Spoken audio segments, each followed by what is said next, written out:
Hello everyone, this is G and I'm back with another video. So I very rarely start a video off with a direct insult towards someone, but I'm going to do it here. So to Rich Johnston of Bleeding Cool, you, dear sir, are an ass. Now you may wonder why I am starting off a video with a direct insult toward Rich Johnston. Well, I'm starting off with a direct insult towards Rich Johnston because Rich Johnston wrote a very mean-spirited, sarcastic article about fans' response to the New Warriors. Now, here's the thing about this article, right? He's mocking fans, right? He's mocking the negative outcry against the new Warriors, right? Which is the video from what I saw from Marvel has been downvoted like 30,000 times. And the upvotes haven't even reached 5,000 yet, at least last I checked.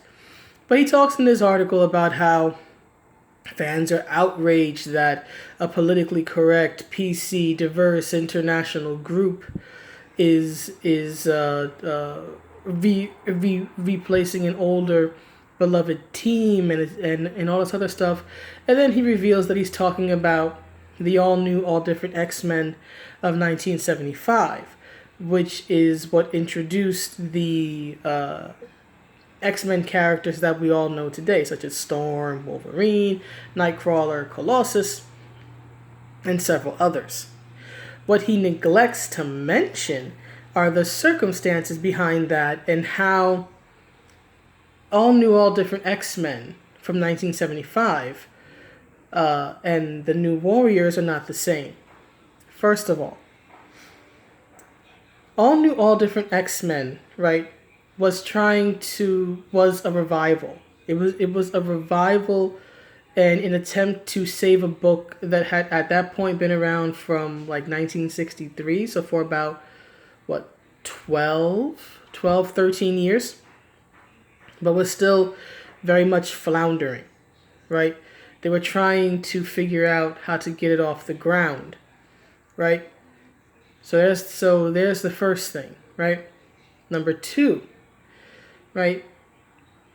There was no, how do I put this? Because this was the mid-70s, so it was definitely socially conscious. But there was a different spirit, a different intent with the international cast of the all-new, all-different X-Men. For those who don't know, the original lineup in that first issue is Cyclops. If I remember correctly, it's Cyclops, Storm, Colossus, Nightcrawler, Banshee. You may not have heard of him. He's from Ireland.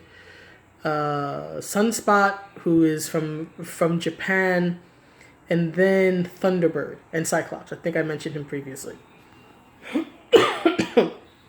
Right? So it was a very international cast, and several of the characters, right? Colossus being Russian, Nightcrawler being German, Sunspot being Japanese, right, were countries that the U.S. Had a lot of issues with, right, in the mid-70s principally because of World War II, in particular Germany and Japan.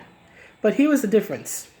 The X-Men, Marvel really at that time, but the X-Men in particular was about showing how the world could come together, how you could have characters who were from different parts of the world, who had different beliefs and philosophies, were different ages, right? And yet they could come together, right? And put their differences aside and become a family. It was promoting diversity in a positive way. It was saying, hey, we can put all of our differences aside. We can put all these old grievances aside. We don't have to hate each other because you're American and you're German. We don't have to hate each other because you're American and you're Russian. We don't have to hate each other because you're American and I'm Japanese or whatever it is, right? We don't have to be at odds with each other because I'm black, or at least I appear black. And you're not. That was the motivation. It was about coming together. It was about demonstrating that hey, we can all be a big family and still have our respective cultures and beliefs and yet still get along, right? That's not the message, at least from what I can tell. That is not the message of the New Warriors. The message of the New Warriors seems to be, first of all, sticking it to older comic fans. Not because it's how do I put it? The story of this comic book is supposed to be that the original New Warriors from the 1990s are now mentoring these new warriors. I have no issue personally with that. That's what happens in life, right? Life, circle of life, right? You're young, you're the one who goes out and does all this, you're the hero, you're the big name. Then as you get older, your priorities change, your life changes, and then you end up mentoring the next generation. That is something that's been shown a lot of times in the, although this is DC, in the Young Justice cartoons, and no doubt in the comics. So there's no, in my personal opinion, I don't have a problem with that storyline or just that theme, right, of generations, right? The older generation mentoring the newer generation gaps, generational conflicts. I have no problem with that. Now, how they go about it, right, that might be problematic. But I don't have a problem with it in general. So I have no problem with that, or think, oh, they're using these characters to replace the original New Warriors. No. It stated immediately that the original 90s New Warriors are going to have a different role here. They're not being replaced, at least from best I can tell. They are simply playing a different part than they did back when they were the teenage heroes, right? So that's the first thing. The second thing, right, is that the character designs for the X-Men at that time were all interesting. They were all distinct and unique. Whether it's Storm's white hair, whether it's Wolverine's claws, whether it's Colossus turning into a giant shiny metal man, or whether it's, Nightcrawler looking like, a dark blue furred imp. They all had distinctive looks, right, about them that made them stand out. Even painfully stereotypical characters like Thunderbird. At least you knew, again, if you did the silhouette test, all you needed to see was the feathers in the back and go, oh, he's Native American. We all know that. And third is the names. Right? The names said something about each character and gave you an idea about who they were. The names were not about mocking people or mocking internet culture, as many of the names, admittedly, Daniel Kibble-Smith himself said this, that the names in the book for the New Warriors were chosen to be ironic, right? In particular, Screen Time, Safe Space, what's it, Snowflake? They were chosen to sort of, reclaim these negative terms. And here's the thing. I am not necessarily against the idea of taking a negative term and reclaiming it. In fact, one of my favorite bands did that. Garbage, right? They chose that name because, if I remember the story correctly, Butch Vig was like on the drums or whatever, and somebody like walked into his studio and someone said something to the effect of, "Why are you guys playing this garbage?" And the band was like, "He thinks we're garbage. Okay, let's be garbage," right? So I can appreciate, and then the band went on to be, a huge hit in the mid and late 90s and sell millions of albums and become international stars. So there's your garbage, right? But I can understand the irony in that, right? In taking on an ironic name or an insulting name and then sort of, proving it wrong in a sense, right? I can understand that. I can appreciate that. But the names the X-Men took on, their superhero names, were not meant to mock them or to mock an idea or to be ironic or funny or anything like that. Some were stereotypical, yes, Thunderbird. Of course, the Indian guy gets Thunderbird, right? But there were other names that were appropriate to the character and told you something about them. Right? You may know nothing about Storm, but you know one thing. She can control the weather. She can create storms. You may not know anything about Wolverine, but you could figure out from the name that, okay, he's probably going to be very, tough, right? Wolverines are basically little like murder badgers. So you could figure that out, right? Colossus, you probably think, okay, he's probably going to be really big, really strong, right? Their names gave you an idea of who they were about and what their powers were and who they are, right? And this would continue. This is something that Marvel's always done. Now, yes, Marvel at times has had names that are very on the nose, like Spider-Man, right?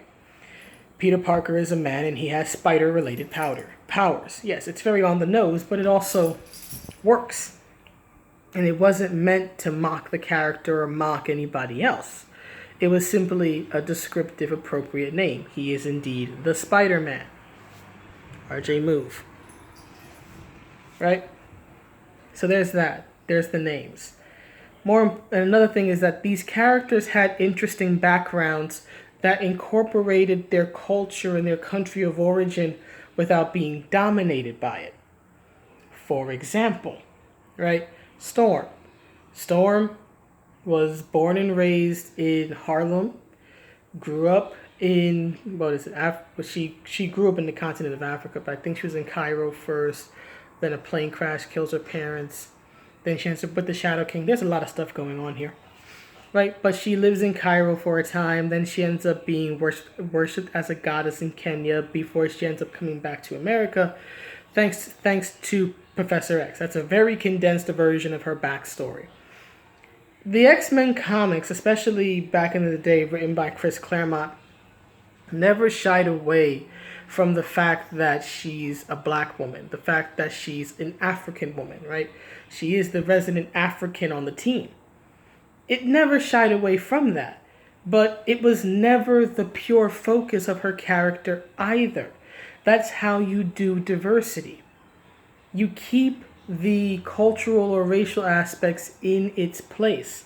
Storm's personality is not determined by her race. She's one of the kindest, sweetest people in the Marvel Universe. That's not because she's black. It's not because she's African. It's because that's who she is as a person. That's the thing. It's who she is as a person. Claremont brought up her race and or her culture in stories where it would make sense. Like if they're going back to Africa, for example, when she had issues with who was it, the Shadow King or something, like some being or other possessed, I think her nephew or whatnot, and she had to go back to Africa and deal with that. That made sense because she's heading back home to Africa. So it makes sense to bring up her lived experience there, right? That's fine there. Or you take, for example, who else did I have here? Nightcrawler, right? If he's going back to Germany for some reason or another, yes, it makes sense at that point to touch upon him growing up in Germany, right? For whatever time he did, because he was raised in a circus and all this other stuff. He was probably more Romani. I want to use a different term, right? But I don't need the outrage warriors coming after me, right? But if they're gonna go back to Germany, that makes sense. If they're gonna involve him, right? But being German, being Russian, being African were parts of these characters respectively, but it did not define the character, right? And that was the beauty of it. They came across as people, right? People first, and their ethnicity, their religion, their culture, that only adds, right? Those are accessories that further enhance our belief, at least in the context of the story, that they are real people and not just stand-ins or representatives. For example, no one thinks, or at least I hope no one thinks, that Magneto is a stand-in for all Jews or for all Holocaust survivors. He isn't. He is one man who happens to be Jewish, who happens to be a Holocaust survivor. And the whole theme with him is that he's becoming the very thing that once oppressed him. Right? There were themes and ideas about the human condition that were explored with the X-Men. Right? So they are not the same, Rich Johnston. They are not the same. And here's the thing, right? Obviously, those diverse characters, now not all of them worked, right? Thunderbird was taken out very quickly. Sunspot left, and I don't think too many people really think of them or associate them with the X-Men, right? But that revival, because Chris Claremont and John Byrne, well, Claremont first and then Byrne a little bit later, right? They started working on it, and they started telling these things called really good stories, right? Days of Future Past, the Phoenix Saga, the Dark Phoenix Saga, right? And many other storylines. And they did this, and they built this over a period of 15 years, right? And by the time Chris Claremont finally left the book in the early 1990s, the X-Men had become so popular that the first issue that I think was the last issue. It was like X-Men #1. It was kind of like another reboot or a revamp.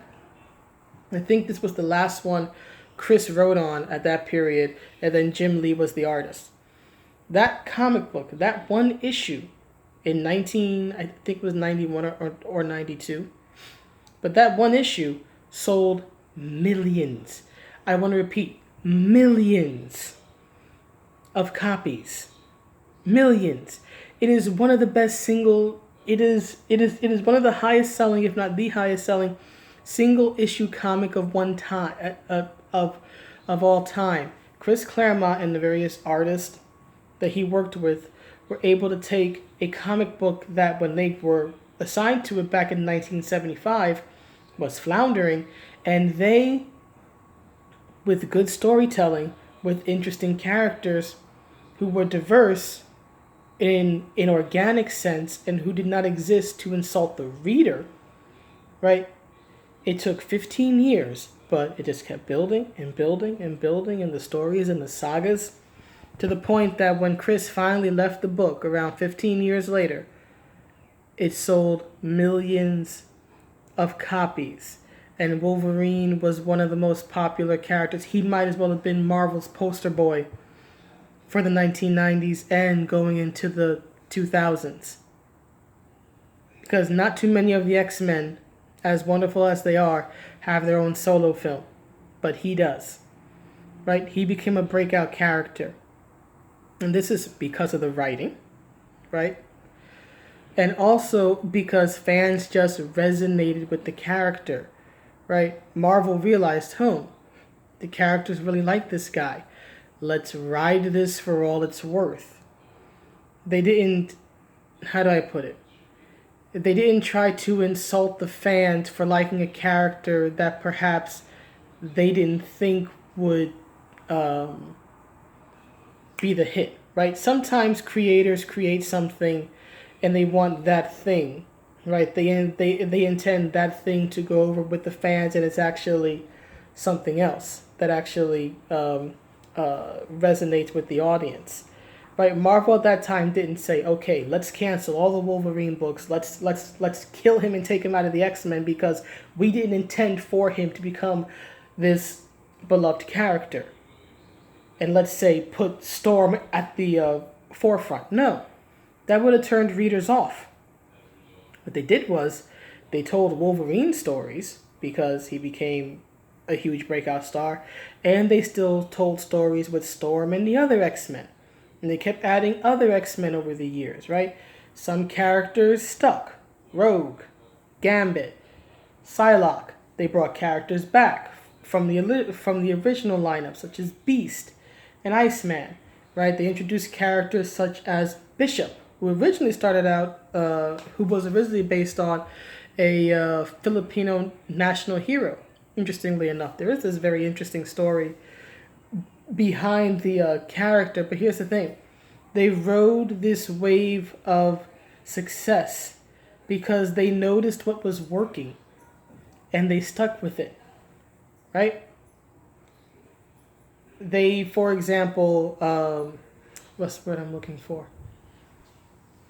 Think, for example, right, the character of Banshee, right? There's nothing wrong with him as a character. There's nothing wrong with having an Irish hero, but guess what?